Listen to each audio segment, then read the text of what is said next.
Hi everyone, it's Lori from Lori J Journals. Thank you for tuning into my channel.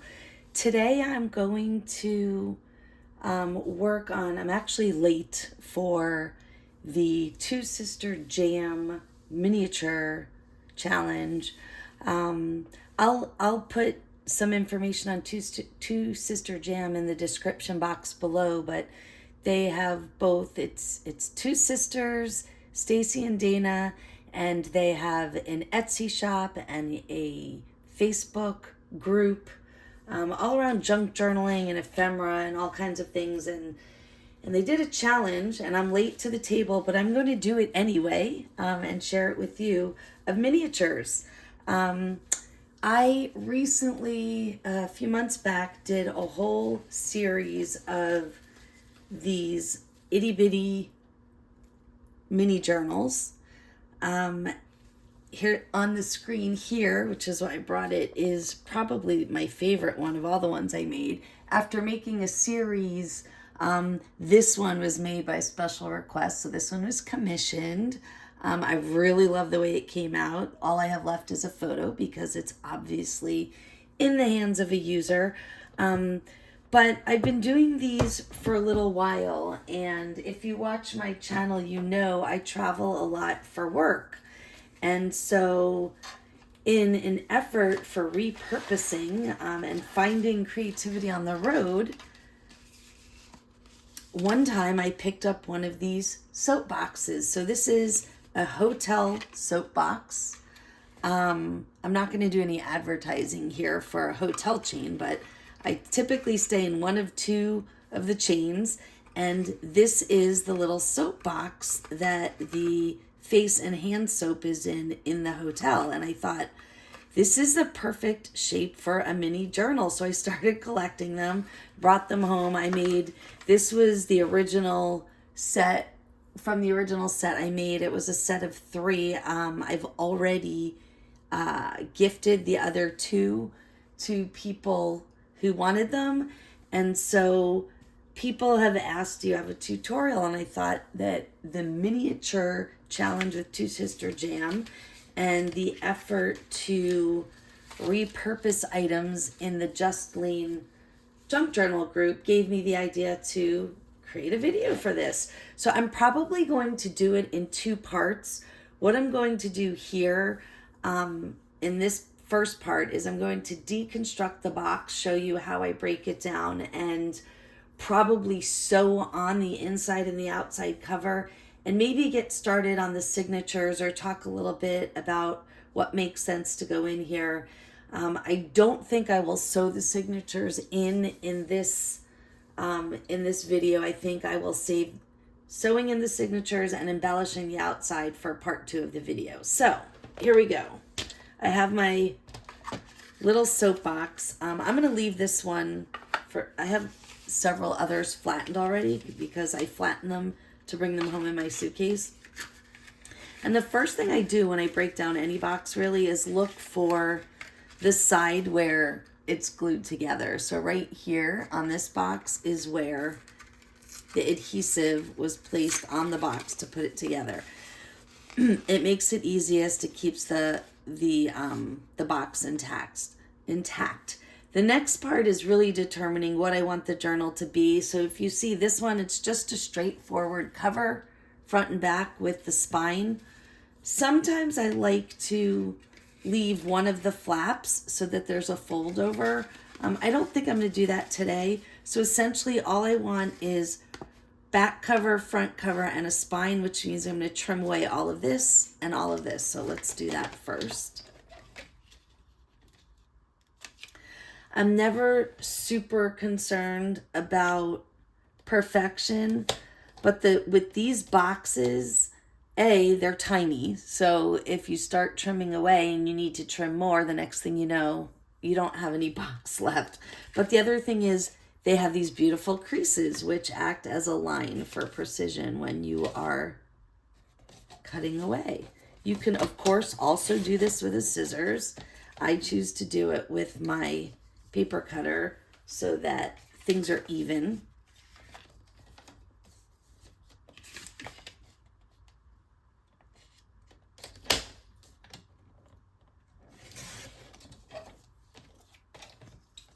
And you can save these little pieces to do things. These tiny ones probably aren't going to be helpful for anything, but these can make tabs in your journals. So you can save these, cover them, embellish them. Okay, so I have front and back cover. Now I'm going to eliminate these little side flaps here.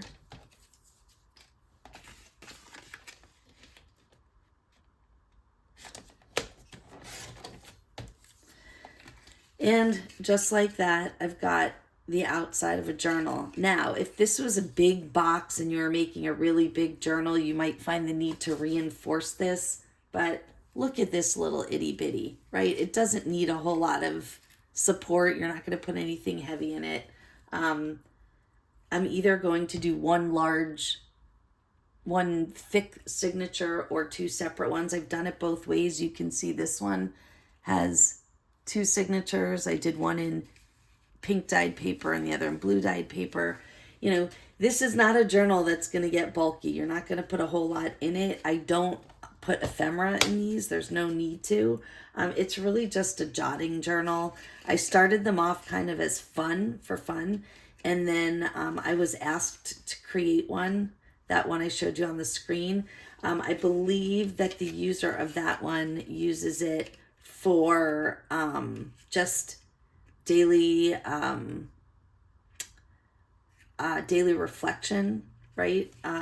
So you can use it to collect quotes, to jot down song lyrics. You know, it's the kind of thing, it's a cute little thing you can toss in your bag and you can put bitty notes in it. Okay, so I have already decided that I have a set of these smaller squares of Tim Holtz, which I love.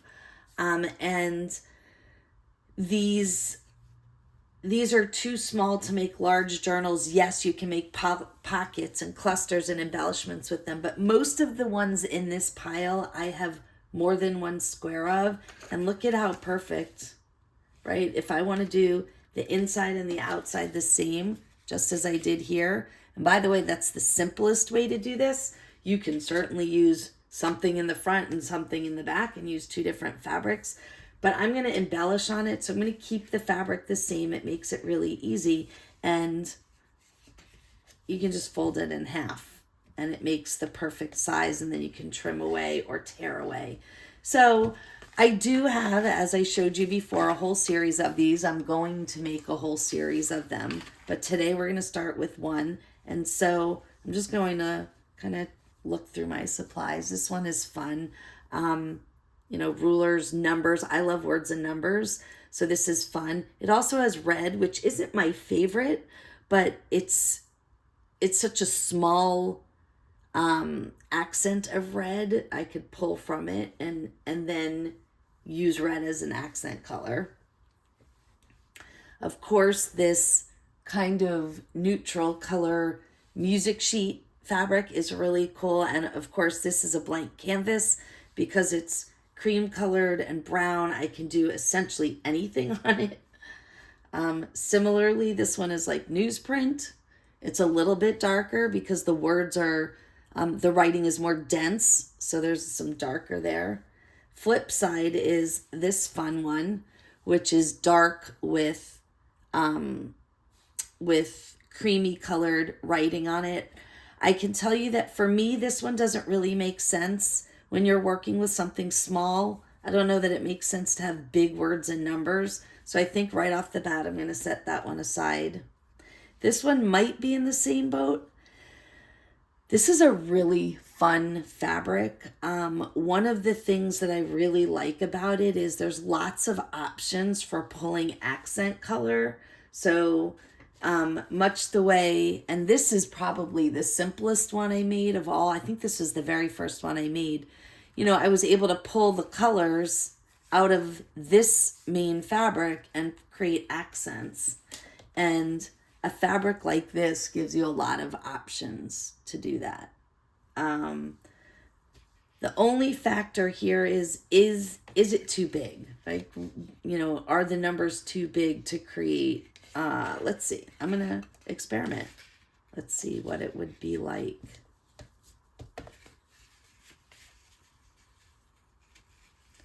You know, so I could do that. I mean, it's going to be really small. This one, this side looks cool because there's, you know, there's a lot of different things showing.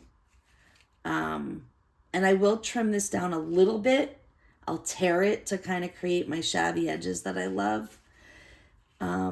So here's the thing about this. What I'm thinking is, if I do this and I create, let's just make it the right size, right? I create the journal like this. Could, you know, could turn it around, flip the fabric and make it go this way.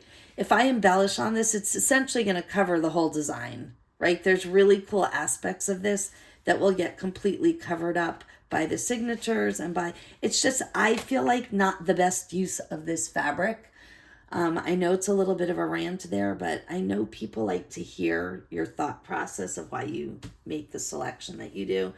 So as much as I love these two fabrics, I am going to set them both aside and they'll be available to me for other projects. Moving on, we're down to 3.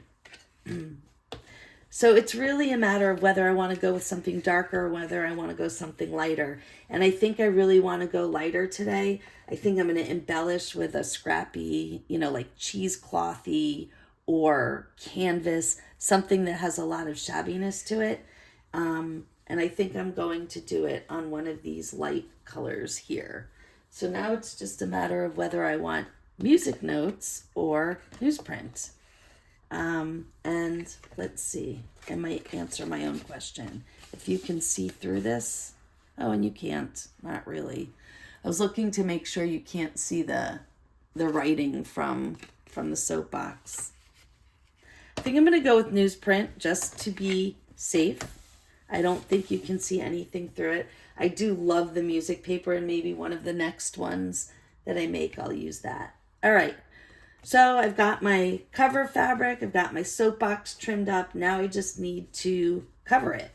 And so what I like to do with these, again, because they're so small, it just makes sense to fold over like this and not to have to make 2 separate pieces. I love that. So the first thing I want to do is I just want to make sure that my edges aren't too long.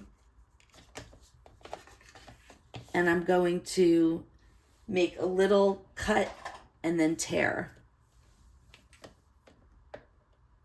And I'm always going to leave a little bit of extra because sometimes when you tear, it doesn't tear straight and you don't want to be left in a situation where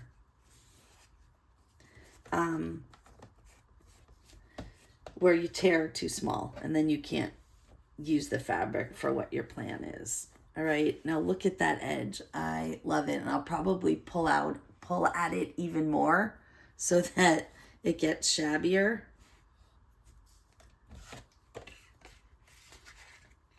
Okay, we were going this way. All right, so now I have one edge that's shabby and one edge that isn't. I'm taking a risk here, you guys. If you cut an edge too close and you try to tear, sometimes it doesn't work because it's too small, but I'm going to give it a shot, making a small incision there. Yeah, and I'm going to have to cut it a little bit more to get a tear. I don't know if it's my fingers because, quite frankly, I have a little bit of arthritic. There we go. All right, first of all, I love this right away. I'm not even worried about the cover yet. This is going in the scrap pile because I see this having future use for sure. Right, now we're going to just flatten out the edge a little bit, pull at the strings. When you get an edge like this and you want it shabby, just pull at the strings, and sometimes they don't come out, and that's okay because it's fun when they're, you know, hairy like that. But you can also, if you want, the trick to getting the threads to go shabby when you can't get them is to start at the corner. Okay, if you start at the very corner and pull a few threads, they start to cooperate. All right. And so now I think once I do this, all my edges will be somewhat shabby. Now I'm going to lose one of the shabby edges because I'm going to fold. I'll show you what I mean in a minute. All right. I don't want to pull too many threads away or my cover suddenly won't be big enough. All right. So here we go. Yeah, see, it's just about perfect. Had I torn any more off, the cover wouldn't be wide enough. So I think we're in good shape. And this is what I mean by fold, right? I'm going to fold this over and I'm going to sew it on. You don't have to sew it. You can glue it. But I'm going to sew it on because I like the fun edge that you get. But because I folded it, I'm not getting shabbiness. So I have a couple of options. If I want the folded edge to match, I can fold this under. And then everything will be folded, right? It'll be folded on the top and bottom and shabby on the outsides, which is an option. Or I can just leave it. I'm pretty sure I did this here. Oh no. Yeah. I folded on the bottom and I left it shabby at the top. It doesn't really matter. It's kind of whatever your preference is. And my fabric is a little bit bigger than I need it to be. So, let me figure out. I might have to pull a tiny bit more off of this. Or again, I can fold the edge in. I don't know if I want to do that.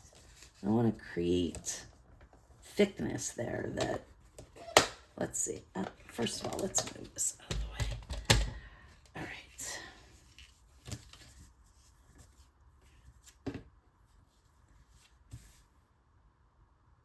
So if I did that, there would be the fold at the top, and then there would be a fold at the bottom.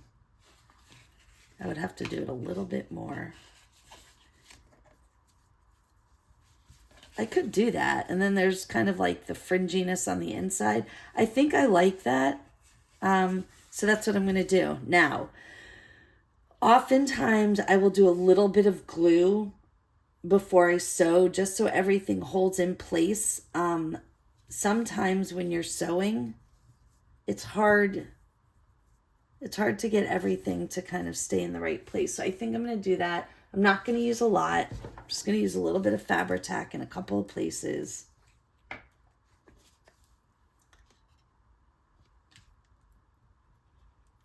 I'm going to try to keep the glue not right in the line of where the sewing needle will be, so that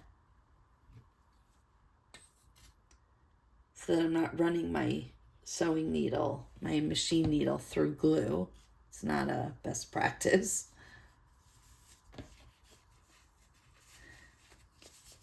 Okay, now the challenge here when you're doing this is to be cognizant of where the seams are inside the box, like the seams, the folds is really what I'm talking about.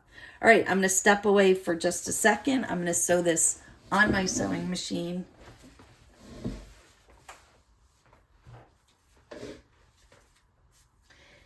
And really quick, one of the things, I try not to create too much busyness or thick lines when I'm working on something so small. Like if I were to do a zigzag stitch, I want you to picture that. A zigzag stitch all the way around, it's really going to take up a lot of fabric.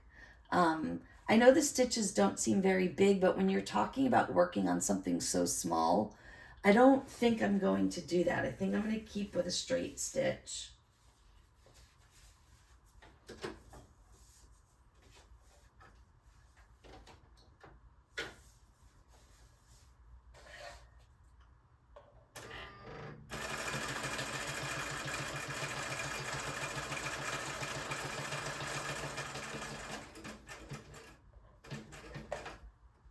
I'm trying to stay very close to the edge, again, so that I'm not taking up the surface area of the journal with stitches.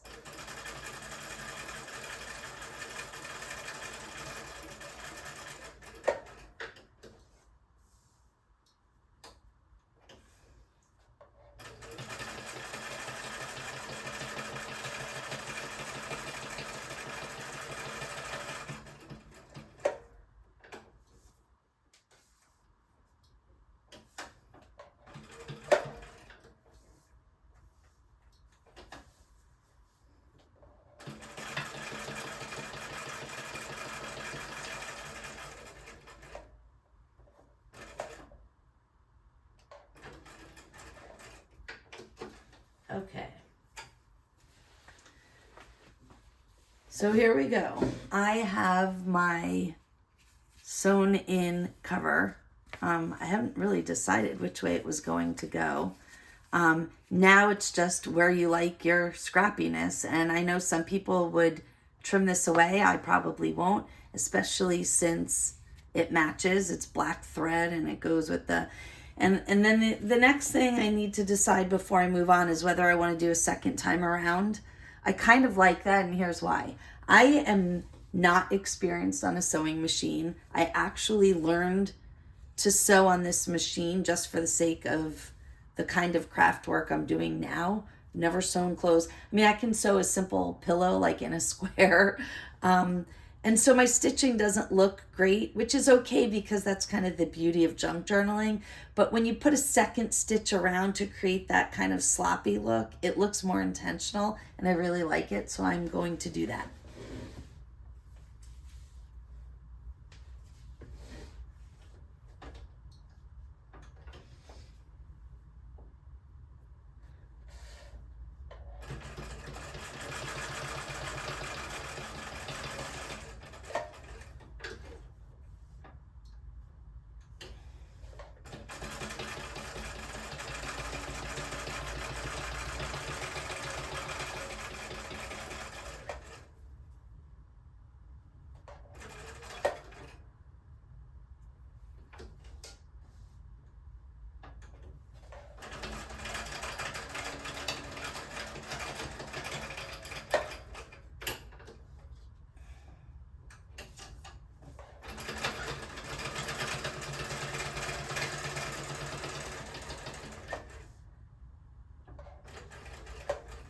And the other byproduct of doing another way around is more thread and more shabbiness, which, you know, I love.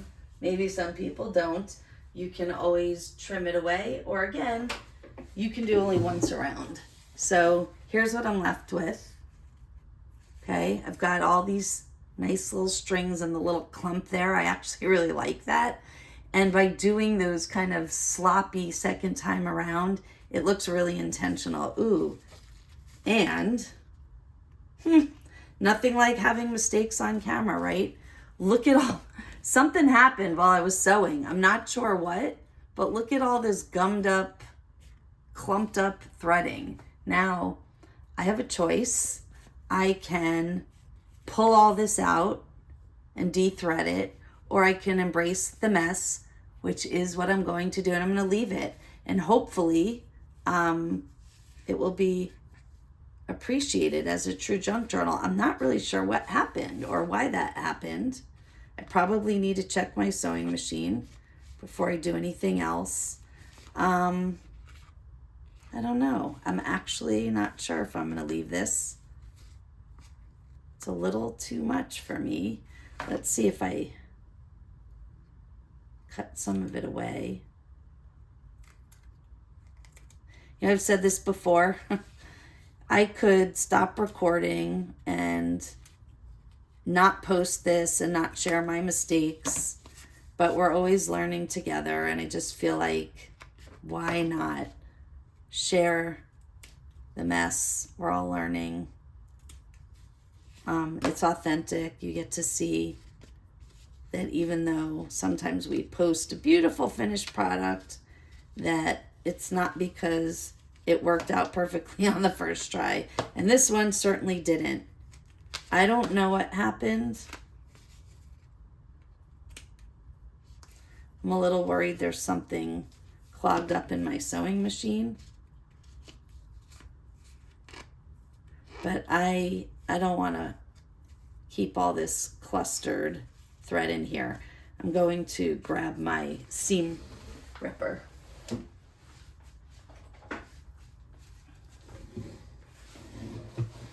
Okay, this is a little easier than trying to do it with the scissors. So I don't know what went wrong here. Some of you who are more expert at sewing are probably watching me going, I know exactly what happened in her sewing machine. And unfortunately, because I'm not live, I can't I can't get that expertise advice from you, but it's okay. I'm starting to think that maybe my word this year should be mess. Embrace the mess, right? All right. So it seems my first set of stitches survived. It's the second set that went wonky. I'm not sure. I'm going to pull some of this back out. And there goes my nice, clean 20-minute video into a longer, more involved, which was not what my intention was. So I was going to film it in 2 parts because I was going to keep things short and sweet today. No such luck. 26 minutes in, here we are. But I want to solve this problem with you, and then we'll finish the rest of the journal in part 2. I'll just share with you what my thoughts were about signature pages. I'm going to step back here and do a quick test stitch on my swatch of fabric that I leave in my sewing machine. See if I can figure out what happened. So hang with me for 1 minute. All right, it appears everything's fine. It must have been the journal, and I'm wondering if there was some glue in the spot that created that problem. So I'm gonna pull a couple more stitches here, and then can't tell if these are pulled yet.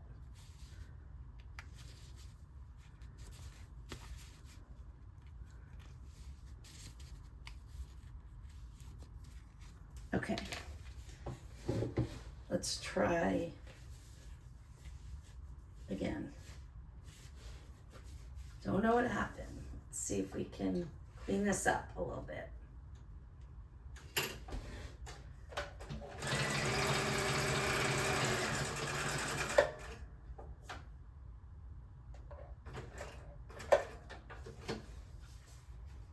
Strings, strings, and more strings. So I think what happened is one of the strings from the first round got stuck and it clumped up. But I'm gonna do one more. 2 of the sides maintained okay, so I'm not gonna worry about re-stitching those. I'm just doing the 2 that didn't fare well.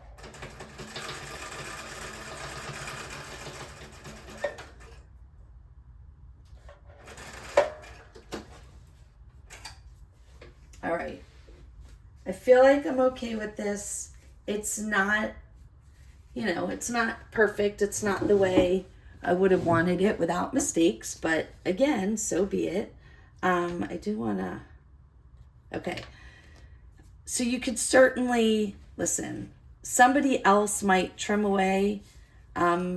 You all know that I like shabby. What I might do is, when I'm completely finished and I've embellished everything the way I want it to be, I might trim some of this away. I don't need to have tons of black strings hanging. And sometimes what I do actually is I give it a haircut. I pretend I'm a hair stylist and I kind of just slash it on angles so that I have some hanging, but it's not so hairy. Okay, I'm going to worry about that later. But in the meantime, I think we've got a great cover going. There'll be plenty of opportunity to embellish.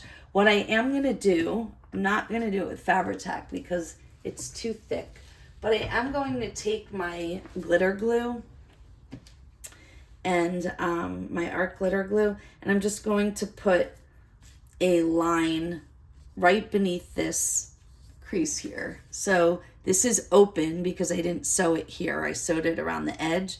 And I'm just going to mat this down with, actually, you know what? I can get my Fabri-Tac in there, so I changed my mind. So let's go back to the Fabri-Tac. I'm trying to be really good about closing my glitter glue.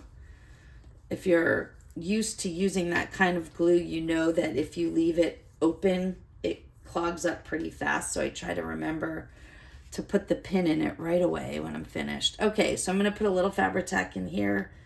I don't have to worry about sewing because I'm not going to sew over this anymore. And I'm just going to ensure that this open flap is sealed.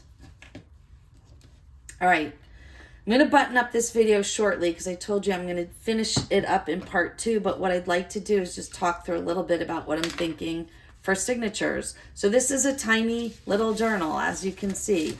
Let me show you. So you can see I have my mat here. And this is 4.5 inches length. And it is 3 inches tall. So 3 by 4.5, it's pretty small. I am going to, here's what I pulled. I pulled, because you don't need a lot of paper for this. Once you cut it down, you're gonna have a lot of pages. I pulled three pages of really nice tea-dyed paper. I ordered this from an Etsy shop online. I can't remember which one, I'm sorry. And I'll post it if I can find it. I'll post it in the description box. They really do have really nice tea-dyed paper. And then I also pulled 3 pages of this. I talked about this on my collage video recently because I used these, a circle piece. These are white notebook sheets with brown lines, which goes so nicely with like the neutrals and the browns in a junk journal.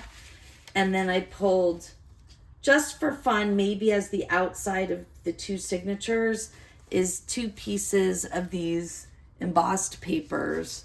This was part of the one I cut away in collage the other day. It's like a pearlized whitish creamy color, and this one's copper. I love that. So I thought maybe these could be the 2 outside pages of the 2 signatures, and then I'll cut these down. I mean, they're pretty, these will still need to be cut, but I'll be able to use most of it.